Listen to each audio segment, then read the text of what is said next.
So I grew up in Ohio, here in the Midwest, and we would pack up the car and we'd drive west and we'd go to all the national parks. We'd go hopping from one to another. And I love hiking, I love the outdoors, but that's not really the roots of my environmentalism, if you want to call it that. It's really much more rooted in our everyday lives. I was really interested in doing sort of public interest, social justice work coming out of law school. And the environment sort of snuck up on me. I was working on international human rights issues, and in particular, issues of pollution in Ecuador from oil companies. And as I was, searching around looking for another job, I discovered NRDC. We're actually working on a case right now in my hometown, Middletown, Ohio. The biggest employer has always been AK Steel, this very large steel company that has a major mill in Middletown. And we were looking at a case where they're trying to expand their facility and build what's called a new coke plant. It's a plant that takes coal and turns it into this coke that they use in the steel manufacturing process.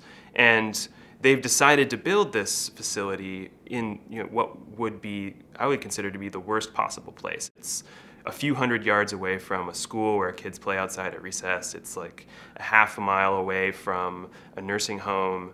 And it's literally in the backyards of these families that have joined together to form their own community group that they call Sun Coke Watch. And we have worked very closely with them to help them try to fight this proposal. We are appealing the air permit that was issued by the state of Ohio to build this new facility, but it was done without any of the sort of modern pollution control requirements. One of the things we face when we go into a state like Ohio where a group like NRDC hasn't been before is that the state agencies aren't used to being challenged on anything, and they aren't used to being forced to comply with the law and actually implement laws like the Clean Air Act, Clean Water Act that are meant to protect us from pollution and require companies to take all of the appropriate steps they need to take to keep people safe. What's really unique about NRDC is that we have a uniquely well-developed capacity to litigate. I love NRDC because it gives me the power to sue the bad guys.